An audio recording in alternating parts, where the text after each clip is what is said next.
वालेकुम एवरीवन। उम्मीद है कि आप सब खैरियत से होंगे। लेक्चर स्टार्ट करने से पहले चंद एक बातें कि हमारा जो मेन टॉपिक है वही चलता आ रहा है, that is simple harmonic motion.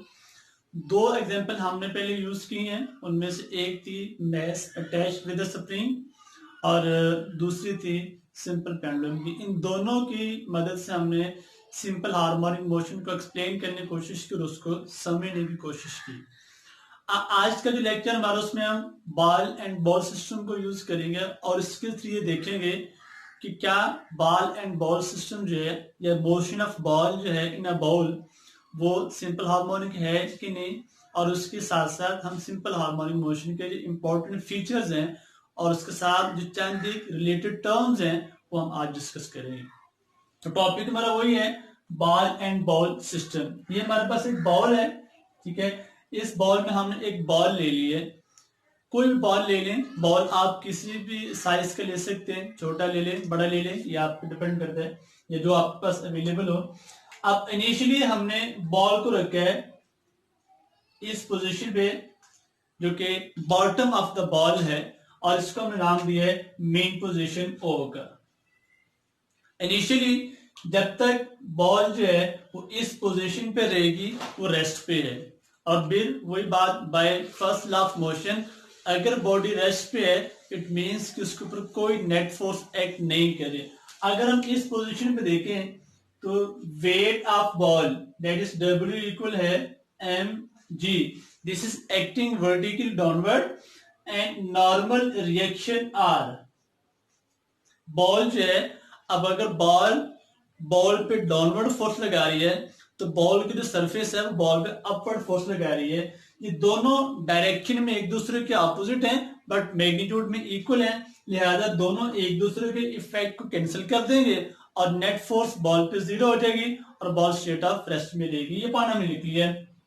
Initially when ball is at mean position O, this is the mean position O, at the centre of the ball के सेंटर में है, नो नेट फोर्स, और net force acting on it is zero, कोई net force act नहीं करे। फिर हमने क्या करना है, हमने अब इसकी रीजन भी क्या है, because weight and normal reaction, weight and normal reaction cancel each other, weight acting vertically downward and normal reaction is acting vertically upward, दोनों एक दूसरे को कैंसिल आउट कर रहे हैं, नेट रिजल्ट आपका जीरो। तो हमने क्या किया है कि बॉल को यहां से उठाया और इसकी एक्सट्रीम पोजीशन ए पे ले गए। ए और बी दोनों एक्सट्रीम पोजीशंस हैं। जब हम बॉल को ए पोजीशन पे लेके जाएंगे और यहां पे जाके इसको फ्री करेंगे तो ये फौरन अपनी मोशन स्टार्ट कर देगी डाउनवर्ड। अब हम पढ़ते आ रहे हैं पिछले 2-3 लेक्चर्स में कि जब भी आपकी बॉडी एक्सट्रीम पोजीशन से मेन पोजीशन की तरफ आती है तो फोर्स जो उसको एक्सट्रीम से मेन की तरफ लेके आती है उसको हम कहते हैं रिस्टोरिंग फोर्स। और यहां पे वो रिस्टोरिंग फोर्स जो है due to the force of gravity, ये ग्रेविटी की वजह से है। और वो फोर्स जिससे बॉडी की अर्थ किसी बॉडी को अट्रैक्ट करते हैं उसको उसका वेट कहते हैं। If we bring the ball to extreme position A, this is extreme position A, and then release, ball को O से A पे ले जाएं और फिर वहां पे जाकर उसको फ्री कर दें।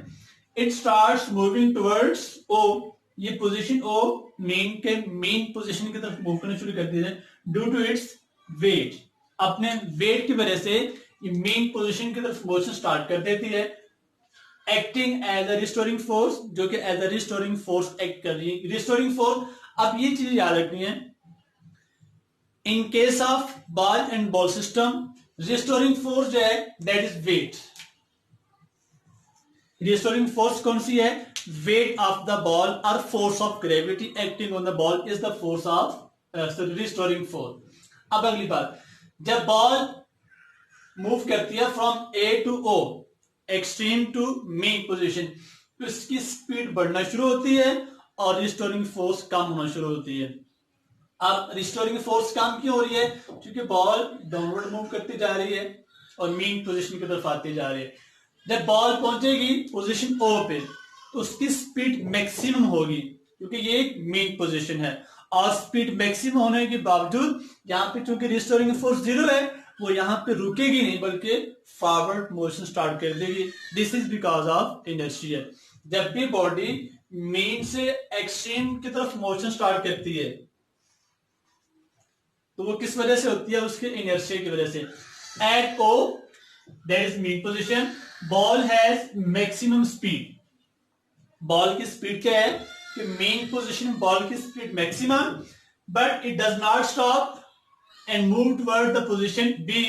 पोजीशन बी जो है ये दूसरी एक्सट्रीम पोजीशन है। A first extreme position, B second extreme position. किस वजह से? Because of inertia. इनर्शिया की वजह से बॉडी मीन से एक्सट्रीम की तरफ मोशन स्टार्ट करेगी। अब जब बॉडी मीन से एक्सट्रीम की तरफ मोशन स्टार्ट करती है तो उसकी स्पीड कम होना शुरू हो जाती है। क्यों? क्योंकि ग्रेविटी उसको अट्रैक्ट करेगी डाउनवर्ड, रिस्टोरिंग फोर्स उसको अट्रैक्ट कर रही है टुवर्ड्स द मीन पोजीशन, और बॉडी की मोशन है टुवर्ड द एक्सट्रीम पोजीशन। दोनों एक दूसरे के अपोजिट, लिहाजा स्पीड कम होना शुरू हो जाएगी। जब बॉल पहुंचेगी बी पे तो बी पे जाके क्या इफेक्ट होगा? बी पे जाके बॉडी की स्पीड 0 हो जाएगी और वो वहां पे एक लम्हे के लिए रुकेगी, रुकने के बाद फिर वापस आएगी। While going towards the position B, that is the extreme position, speed of the ball decreases, ball की स्पीड डिक्रीज होना शुरू हो जाएगी। क्यों बोला? Restoring force acting towards the O. Restoring force की डायरेक्शन है towards the O, but motion जो है that is towards the position B. दोनों एक दूसरे के ऑपोजिट हैं, लिहाजा इसकी स्पीड कम होना शुरू हो जाएगी। अब जब बॉल पहुंचेगी बी पे, at B ball stops for a while. एक लम्हे के लिए बॉल रुकेगी। क्यों? क्योंकि वहां पे जाके इसकी स्पीड क्या हो गई है? 0 हो गई है। रुकने के फौरन बाद वो क्या करेगी? बैकवर्ड मोशन स्टार्ट करेगी towards the O and then start moving towards O because of restoring force. और रिस्टोरिंग फोर्स की वजह से वो फिर वापस आना शुरू हो जाएगी। This to and fro motion continue.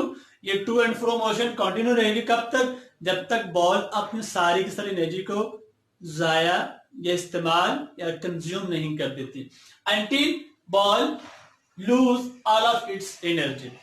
अब ये जो मोशन है बैक एंड फोर्थ है, दो फैक्टर्स में आगे फिर एक है इनर्शिया का और एक है रिस्टोरिंग फोर्स का। रिस्टोरिंग फोर्स हमेशा बॉडी को खींचती है टुवर्ड्स द मीन पोजीशन, चाहे वो मीन पोजीशन की तरफ आ रहा हो या मीन से वे की तरफ जा रहा हो, उसकी डायरेक्शन हमेशा टुवर्ड्स द मीन पोजीशन रहती है। अब इनर्शिया का रोल जो है, वो इनर्शिया क्या करता है? उसका इनर्शिया काम है कि बॉडी को मीन से एक्सिम की तरफ लेके जाना in simple harmonic motion, in vibratory motion. तो इनर्शिया हम पढ़ चुके हैं कि इनर्शिया किसी बॉडी की वो प्रॉपर्टी है जिसकी वजह से वो अपनी स्टेट ऑफ रेस्ट और स्टेट ऑफ यूनिफॉर्म मोशन को कंटिन्यू रखने की कोशिश करती है। That is called inertia. अब ये था। अब यहां से सारी चीजें डिस्कस करने के बाद या ऑब्जर्व करने के बाद हमें एक बात का अंदाजा हुआ कि motion of ball in a bowl is an example of simple harmonic motion. ये थर्ड एग्जाम्पल है जो हमने डिस्कस की है। पहली थी mass attached with a spring, उसमें स्प्रिंग जो है वो रिस्टोरिंग फोर्स लगाता है मैस पे। दूसरा था सिंपल पेंडुलम, उसमें बॉल के वेट का जो एक कंपोनेंट था that was M D sine theta, वो बिहेव करता था एज अ रिस्टोरिंग फोर्स। तीसरी एग्जांपल है बॉल एंड बॉल सिस्टम, यहाँ पे बॉल का जो वेट है या फोर्स ऑफ ग्रेविटी जो है वो एक्ट करती है एज अ रिस्टोरिंग फोर्स। ये तीन एग्जांपल्स हमने पढ़ ली हैं सिंपल हार्मोनिक मोशन की। अब important features simple harmonic motion की कैरेक्टरिस्टिक्स क्या हैं? सबसे पहली बात, body to and fro vibrate करती है about a fixed mean position. कि mean position during the motion body की जो मीन पोजीशन है वो चेंज नहीं होती। ये मीन पोजीशन है, जब तक बॉल मूव करेगी उसकी मीन पोजीशन यही रहेगी। एक्सट्रीम पोजीशंस चेंज होती जाएंगी क्योंकि जो जो बॉल मूव करती जाएगी बॉडी अपनी एनर्जी को लूज करती जाएगी, उसका एम्पलीट्यूड कम होता जाएगा और उसकी एक्सट्रीम पोजीशन चेंज होती जाएगी, बट मेन पोजीशन सेम रहेगी। This is one of the important feature in simple harmonic motion. Body vibrates about a fixed main position. ठीक हो गया। नंबर 2, जब भी body simple harmonic motion execute कर रही होती है, उसका एक्सेलरेशन जो है, हम पढ़ चुके हैं पहले, एक्सेलरेशन या हमने फर्स्ट लेक्चर में डिस्कस किया था, directly proportional to the displacement. In simple harmonic motion, acceleration is directly proportional to the displacement and always directed towards the mean position. Negative sign का मतलब ये है कि एक्सेलरेशन और डिस्प्लेसमेंट की डायरेक्शन एक दूसरे के ऑपोजिट है. अब डिस्प्लेसमेंट की डायरेक्शन हमेशा away from the mean position होगी, लिहाजा एक्सेलरेशन की direction always towards the mean position होगी. ये एक इंपॉर्टेंट फीचर दूसरा आ गया. यहां लिख लिया साथ साथ, body executing simple harmonic motion always vibrate about a fixed position. एक फिक्स पोजीशन के back and forth body vibrate करेगी. Number 2, acceleration of body. कौन सी बॉडी? जो सिंपल हार्मोनिक मोशन एग्जीक्यूट कर रही है, is proportional to the displacement and always directed towards the mean position. आप इसको दो पार्ट्स में भी लिख सकते हैं. Acceleration of a body is proportional to the displacement, ये लहरा से लिख लें, and this acceleration is always directed towards the mean position. इस सेकंड पार्ट करके आप चाहें तो एक फीचर्स के दो बना के लिख सकते हैं. आगे इसके साथ, अब जब ये चीजें जो है, इन समय ये पता चलता है, अगर हम इस पोजीशन को देखें तो जहां पे डिस्प्लेस, इस इक्वेशन की मदद से जहां पे डिस्प्लेसमेंट होगा मैक्सिमम, वहां पे एक्सेलरेशन मैक्सिमम, जहां डिस्प्लेसमेंट 0 वहां एक्सेलरेशन 0. अब डिस्प्लेसमेंट मैक्सिमम कहां पे होता है? At mean position, extreme position. Extreme position पे डिस्प्लेसमेंट मैक्सिमम, इट मींस कि एक्सट्रीम पोजीशन पे बॉडी का एक्सेलरेशन मैक्सिमम होगा. मेन पोजीशन पे आकर displacement 0, it mean mean position पे एक्सेलरेशन 0 हो जाएगी. दिस इज वन, ये भी एक फीचर है सिंपल हार्मोनिक मोशन की, कि बॉडी का एक्सेलरेशन मैक्सिमम होता है एट एक्सट्रीम पोजीशन एंड 0 होता है at the mean position. Number 2, अभी हमने वेलोसिटी की बात की है, स्पीड की बात की. स्पीड एक्सट्रीम पोजीशन पे जाके बॉडी कुछ देर के लिए रुकती है. जब रुक गई, इट मींस कि वहां पे स्पीड 0, वेलोसिटी 0. अब वेलोसिटी तो जहां पे 0 है, दैट इज एक्सट्रीम पोजीशन. अब जब मीन पे आती है तो बॉडी की स्पीड मैक्सिमम होती है. लिहाजा जहां एक्सेलरेशन, यहां पे एक्सेलरेशन मैक्सिमम है, एक्सेलरेशन मैक्सिमम, वेलोसिटी 0, और स्पीड इज 0. यहां पे वेलोसिटी मैक्सिमम बट एक्सेलरेशन 0. ये दो फीचर. इसमें फिर काइनेटिक एनर्जी का रोल भी आता है. रिस्टोरिंग फोर्स की भी अगर हम बात करें तो हम यहां पे एक छोटा सा टेबल बना लेते हैं.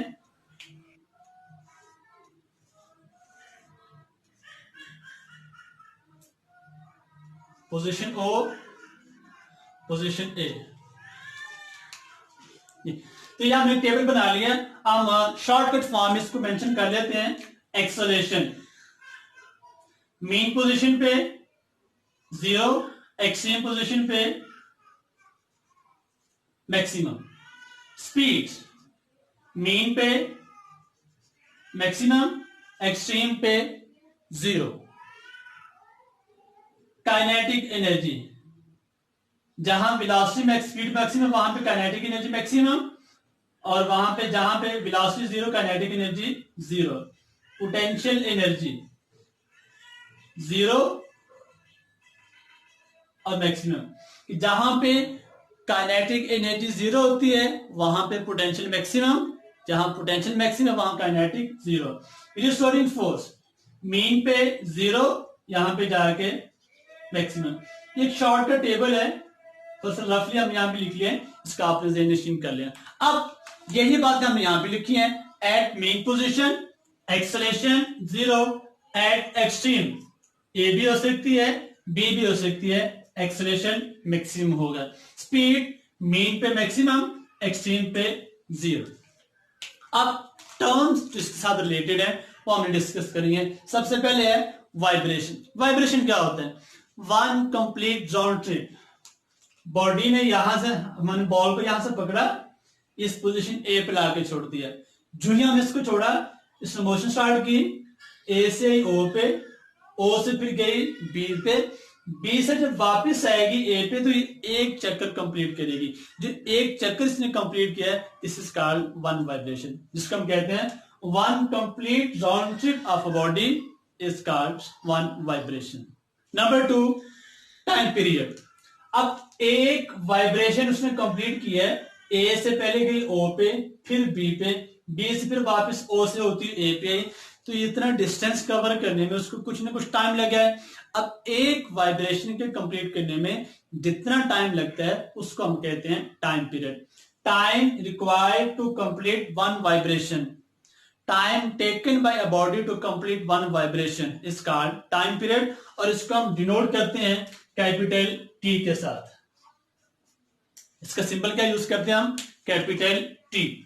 फ्रीक्वेंसी, फ्रीक्वेंसी का सिंबल है स्मॉल एल। अब बाजू का ऐसा होता है कि बॉडी बहुत फास्टली वाइब्रेट कर रही होती है, और इतनी फास्टली वाइब्रेट कर रही होती है कि वो एक सेकंड में बहुत सारी वाइब्रेशन कंप्लीट कर लेती है। समटाइम एक सेकंड में एक वाइब्रेशन, और समटाइम एक सेकंड में एक वाइब्रेशन भी कंप्लीट नहीं होती।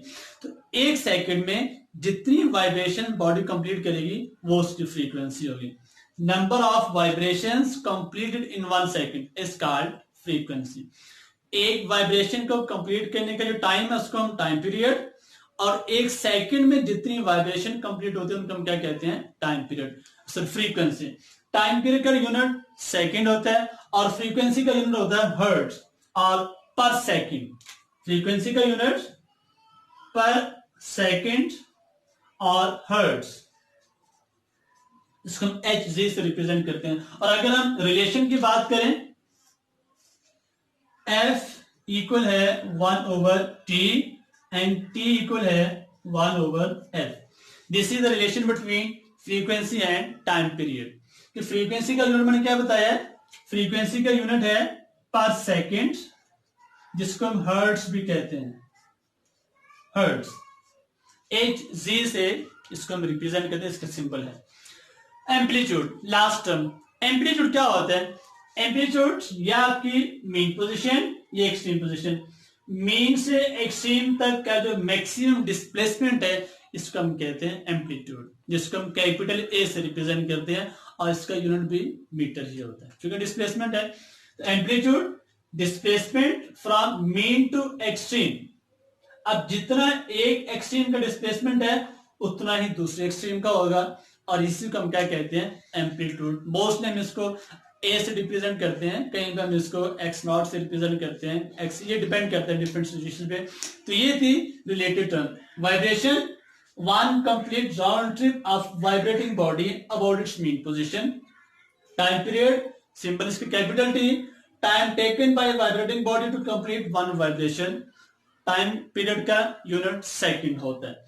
Frequency, number of vibrations completed in 1 second is called frequency. Symbol इसका स्मॉल है, और इसका यूनिट पर सेकंड और hertz. Amplitude, maximum displacement of body from its mean position is called amplitude. और ये वाइब्रेटिंग बॉडी की जो मीन पोजीशन है उससे एक्सट्रीम कोई सी भी ले ले, फर्स्ट वाली एक्सट्रीम या सेकंड वाली, तो इसमें सेम रहता है।